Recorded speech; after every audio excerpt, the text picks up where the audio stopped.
Assalamualaikum warahmatullahi wabarakatuh. Kami dari kelompok 1 mau mencoba ngobrol-ngobrol santai mengenai apa itu privasi, contohnya, cara penyegahannya, dan juga hal-hal lain seputar privasi ya yang ada dalam podcast ini, untuk mencoba menambah wawasan kita semua, termasuk kami juga ya yang masih belajar. Kita bakal ngobrol-ngobrol di sini mengenai privasi. Kami dari kelompok 1, nama aku Andini Wahyuni. Maya Ayu Azahra. Di sini kita ada beberapa pertanyaan ya mengenai privasi dan juga privasi online. Mungkin langsung saja ya. Kita ke pertanyaan pertama ya, apa gitu privasi itu secara umum dan juga privasi online. Di sini kita mau pendapat pribadi ataupun pengalaman dan juga hasil riset, bisa dari pengalaman pribadi dan riset mengenai privasi dan privasi online. Kita pada Noya ya. Apa privasi? Privasi itu apa sih Noy? Dan juga privasi online teh. Kalau bisa ada bedanya ya antara privasi dan privasi online. Kalau kata aku mah privasi itu menjaga data diri kita supaya tidak menjaga data diri dan tidak menyebarluaskan. Kalau privasi online mah kata aku mah kayak riwayat penelusuran di Google gitu. Jadi fokusnya kan di digital gitu. Jadi kayak riwayat penelusuran di perangkat lain, terus kayak data diri kita gitu. Jangan sampai kita kayak lupa logout di perangkat lain. Nah, jadi jangan sampai orang lain itu memakai data diri kita itu kalau privacy online. Jadi kita harus hati-hati ya. Secara singkat kamu Jan gimana? Secara pribadi dulu. Iya betul. Kalau pribadi mah privasi itu seperti aku bikin ruang sendiri. Jadi cuma boleh aku atau orang-orang tertentu boleh masuk. Kalau privasi secara online sih kayak fiturnya private di Instagram mungkin ya. Bisa. Jadi aktivitasnya cuma aku sama orang-orang tertentu yang tahu. Nah, cuman gitu. Pak, bagaimana dengan kamu? Sebenarnya sih gak beda jauh ya kalau Ya, menurutku. Kayak privasi kita tuh emang gak boleh disebarluaskan gitu ke orang lain, takut disalahgunakan sama orang lain gitu. Terus kalau menurutku privasi online itu kita tuh menjaga informasi pribadi kita itu di dunia digital. Jadi kayak kita ngejaga email kita, terus juga riwayat penelusuran kita juga gitu sih kamu. Sebenarnya sama aja ya secara general dan secara online itu, bahwa intinya itu privasi itu semampu apa gitu kita itu menjaga data-data pribadi kita, terutama dari orang-orang yang tidak bertanggung jawab. Privasi itu sendiri kalau secara umum bagi saya pribadi ya, saya izin menambahkan bahwa privasi itu secara umum itu sekali lagi kemampuan kita. Cuman yang perlu ditekankan di sini sejauh mana kita bisa menjaga hal apapun itu ya, mau itu data pribadi, aktivitas, pencapaian pribadi mungkin, termasuk jodoh, percintaan, karir dan sebagainya. Kalau ternyata kita bisa menjaga hal-hal itu untuk diri kita sendiri, maka itu bisa dikatakan privasi ya. Kecuali kalau kita sendiri ingin membeberkannya kepada halayak umum, maka itu bukan termasuk privasi ya. Itu menurut aku sendiri privasi jadi secara umum. Nah, sedangkan kalau privasi online itu lebih kepada kemampuan kita menjaga data pribadi ya, terutama hal yang sangat pribadi dan mendasar gitu, terutama menyangkut handphone yang kamu miliki. Misalnya handphone kamu nomornya berapa gitu, tanggal lahir kamu. Itu privasi online itu lebih kepada perangkat digital, perangkat online atau akun media sosial mungkin ya yang sangat dekat dengan kita. Apakah kita bisa atau enggak gitu menjaga keamanan data-data kita tersebut. Itu sih kalau menurut aku mah ya, privasi online itu. Karena kita juga satu pemikiran mengenai privasi ini, pada intinya memang sama dan kurang lebih sama ya. Pertanyaan berikutnya yaitu bagaimana pendapat kalian, pendapat kita itu mengenai kebijakan privasi yang muncul pada saat pendaftaran untuk suatu aplikasi. Jadi ketika kita mau daftar sebuah aplikasi, apalagi aplikasi itu memakai internet, seringnya kita melihat itu pilihan kebijakan privasi yang ada di situ. Nah, bagaimana pendapat kalian mengenai hal itu? Kalau menurut aku mah bagus, jadi data kita tuh aman gitu, kita login di aplikasi. Jadi sangat pro ya dengan fitur tersebut secara gak langsung, apalagi kalau kita tinggal centang aja ya, kita nggak harus baca juga, itu otomatis kita menyetujui. Intinya kita nggak mau lah ada orang lain yang mengetahui. Bagaimana dengan kamu, Hujan? Ya bagus, Sama jadi lebih melindungi tanpa harus kita repot-repot menjaga sendiri ya, dengan sendiri juga harus. iya, maksudnya kalau di situnya ada fitur centang gitu kan, jadi kita itu dibantu lah sama pemilik aplikasi tersebut. Dengan Rian apa ada? Aplikasi Gmail kan itu ketat ya cara buat data-datanya ini. Keamanan akun. Ya, keamanannya data pribadi itu Gmail tuh ketat banget. Jadi memang kebijakan privasi saat mendaftar sebuah aplikasi itu sangat amat membantu ya, meskipun pada akhirnya harus kita sendiri juga yang menjaga privasi tersebut. Cuman setidaknya kebijakan privasi di saat mendaftar itu sedikit membantu dan memudahkan untuk tidak ya semudah itu gitu dilihat orang lain. Itu. Nah, pertanyaan berikutnya itu menurut kalian bisa nggak sih kita tuh menjaga privasi dalam dunia digital? Bisa atau enggak? Pada dasarnya tergantung orang tersebut. Nah, mungkin lebih kepada apa gitu contoh cara kita menjaga privasi. Kita kepada Noya dulu terlebih dahulu. Bisa menjaga privasi sekarang, tapi asal jangan orang-orang tertentu boleh tahu, tapi asal yang kita udah percaya gitu orang-orangnya. Kalau misalkan kita ngasih tahu ke sembarangan orang, takutnya dipakai Hal yang tidak diinginkan gitu ya. Jadi kita itu bisa menjaga privasi ini, tapi harus hati-hati lagi. Bagaimana dengan kalian? Boleh silakan. Kalau aku ya nambahinnya kayak ya jangan terlalu percaya sama kayak tautan atau link-link yang gak kita kenal. Betul. Takutnya nanti informasi kita tuh kayak tersebar gitu, ketahuan sama orang yang jahat gitu sih kalau aku. Kalau Hujan gimana? Ya jangan lupa juga kan biasanya ada kebijakan keamanan teh, ada juga apa verifikasi keamanan do akunnya. Tadi itu juga jangan lupa biar tambah aman aja akunnya. Oke.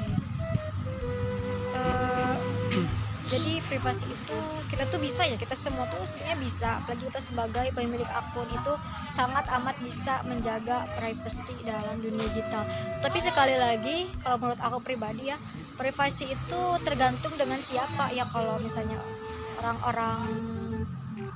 orang kayak kita gitu ya, sesama pengguna itu kita bisa menjaga dari mereka gitu ya. Tetapi kalau dari pemilik aplikasi itu kita udah pasti tidak bisa karena data kita sudah ada di sana. Untuk pertanyaan berikutnya ya, bagaimana cara mengontrol privasi kita? Bisa gak sih kita menjadi anonim di dunia internet? Gimana gitu cara mengontrol, cara menjaga, cara mengatur privasi kita menjadi anonim atau tidak dikenal di internet itu bisa apa enggak? Dengan Noya terlebih. bisa kayak kalau kita di anonim kayak enggak kayak tadi kan posting foto kayak gitu enggak Dengan tidak memposting apapun. ya. Itu bisa. Terus kalau misalkan mengontrol privasi kita kayak kata Sandi kayak gitu bisa diubah setiap beberapa waktu.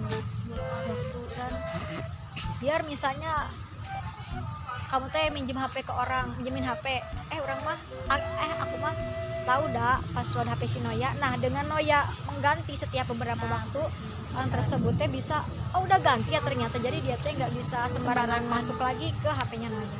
Itu mungkin ya pendapat dari Noya. Bagaimana dengan Rian dan Ujan?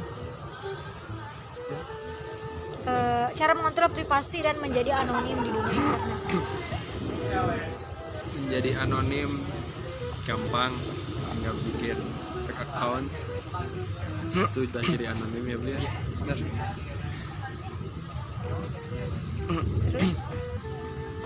Terus ya jarang up tentang Terlalu banyak share kehidupan kehidupan pribadi gitu ya, itu juga menjaga privasi kita. Jadi secara langsung bahwa memang mengontrol privasi itu sangat amat bisa ya. Jadi privasi itu benar-benar 100% di tangan kita. Apakah kita mau men-share segalanya atau enggak, itu tergantung pilihan kita sendiri. Mau itu data pribadi, kita bisa aja ya bikin status gitu, tanggal lahir,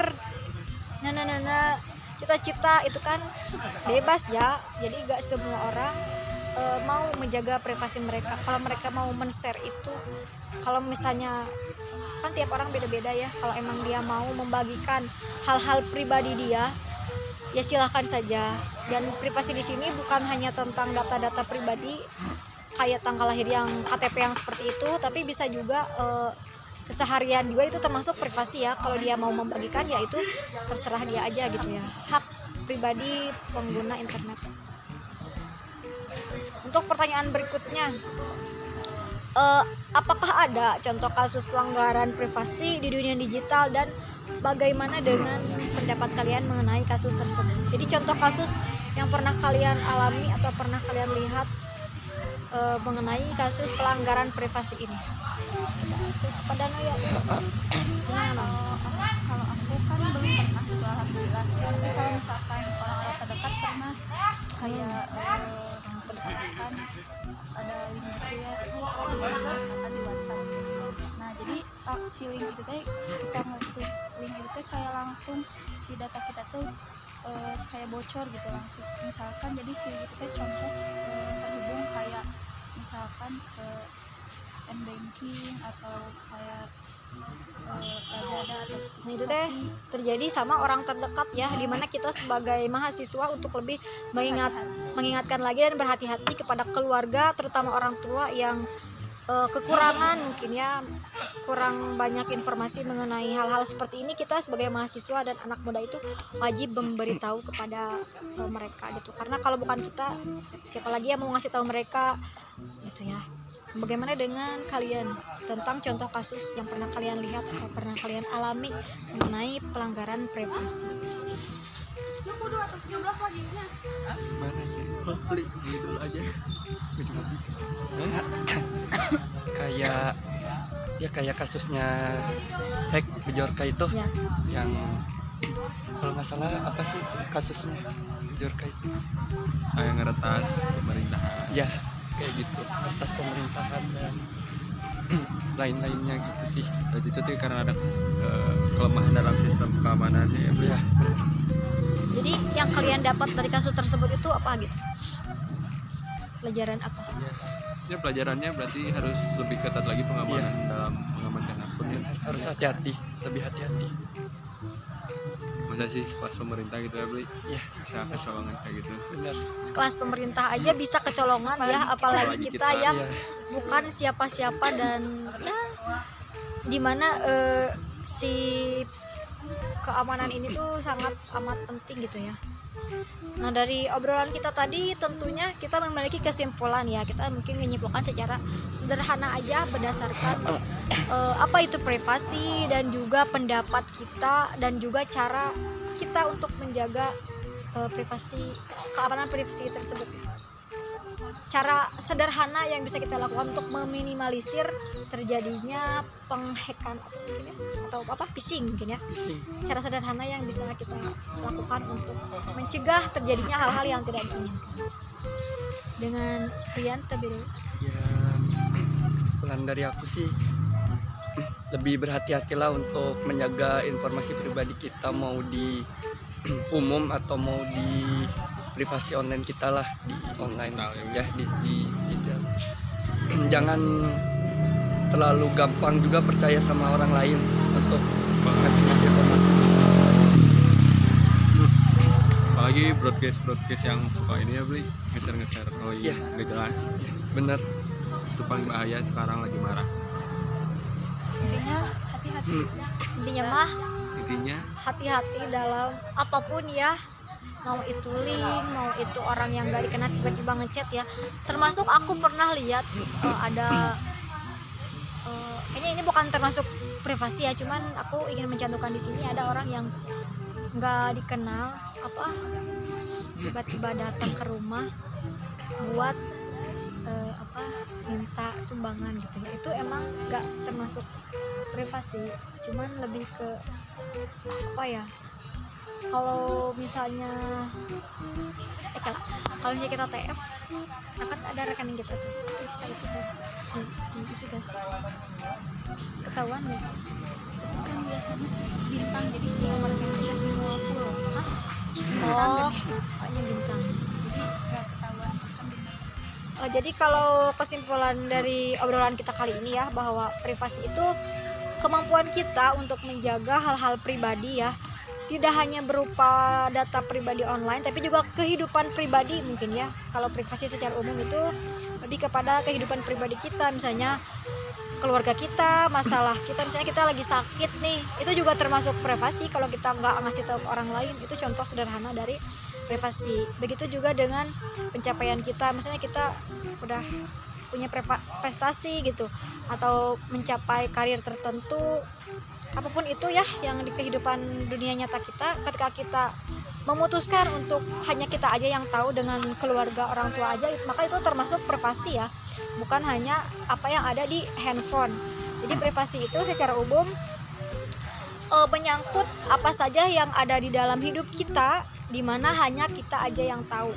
Dan kalau privasi online itu lebih kepada data-data kayak akun-akun, nomor HP, KTP, nomor rekening seperti itu, dimana ya kita harus menjaga itu gitu. Itu termasuk privasi online. Untuk cara menjaga, untuk meminimalisirnya itu kalau dari saya pribadi ya, yang pertama itu aku setuju banget dengan Noya ini, harus mengganti password setiap 2 bulan sekali ya. Karena secara gak langsung ketika kita pernah ngasih orang lain untuk login ke akun atau HP kita, dan ketika beberapa waktu berikutnya orang itu mau login lagi ternyata gak bisa kan, ya karena kita udah ganti password. Jadi itu meminimalisir buat orang yang sama masuk ke akun kita. Terus berikutnya itu kita harus menonaktifkan notif di layar ya, notif layar yang muncul di sini misalnya. Mana sih ya?